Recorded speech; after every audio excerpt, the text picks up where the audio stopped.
Hi everyone, this is Dan Gross for News 8 and RochesterFirst.com, and welcome to What's Good, the place where we share the good news in and around Rochester over the past 7 days. Let's cue the jam.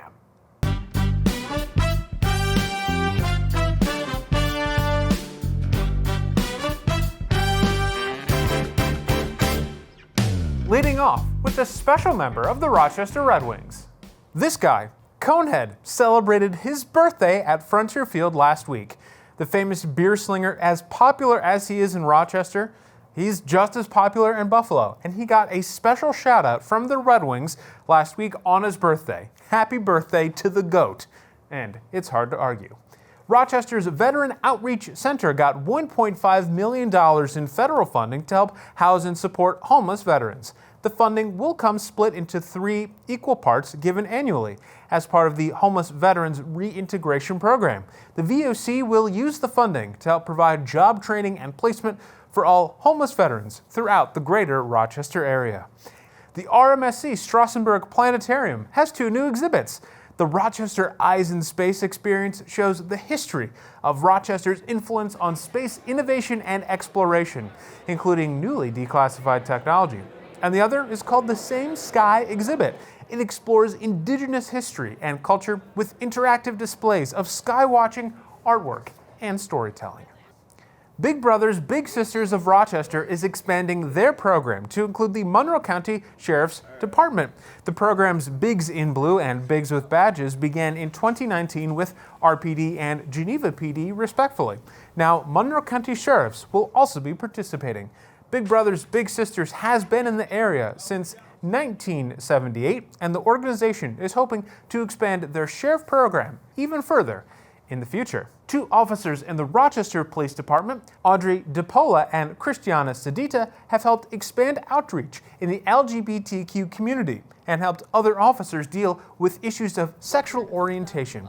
And in addition to fighting crime, they are LGBTQ+ liaisons for the department, assisting those in the ranks and those out in the community. A Noise Health Center employee will be competing in the Special Olympics. Dietary aide Emily Bruchschafer swims in her spare time, that is when she's not helping out at the hospital. And she was rewarded with all that hard work with a Special Olympics USA Games appearance in Orlando, Florida. Emily, fantastic job, and so glad to see that the hard work pays off.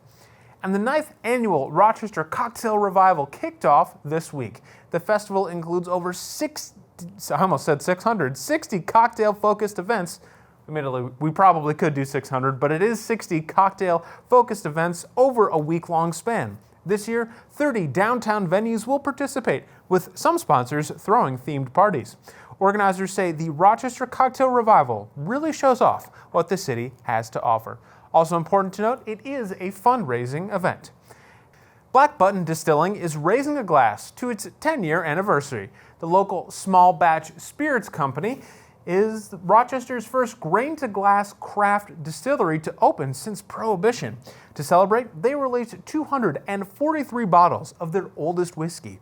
Important to note, over 90% of Black Button's Distilling's ingredients are grown or produced in-state. Lights, camera, action. Kids from around the Rochester area saw themselves on the big screen Saturday after starring in a locally made documentary, Generation Z. 2 local filmmakers set out on a mission to document the experience of the year 2020 from a child's perspective, documenting how they viewed police brutality, the Black Lives Matter movement, and at-home learning. What else is good? Teaching well into your 90s is good. This guy, John Doherty, the senior pilot at the Rochester Air Center, is celebrating his 95th birthday. Rochester Air Center, for those who don't know, it's a flight school at the Rochester Airport.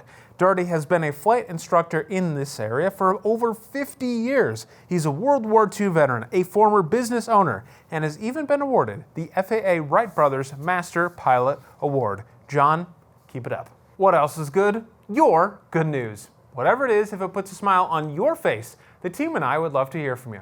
You can drop me a line personally. My email should be on screen right about now. That's dgross@wroctv.com. And please pass along any photos or video you might have as well. This is a visual business. It does help us to tell the story. Well, I think that just about does it for this week's What's Good.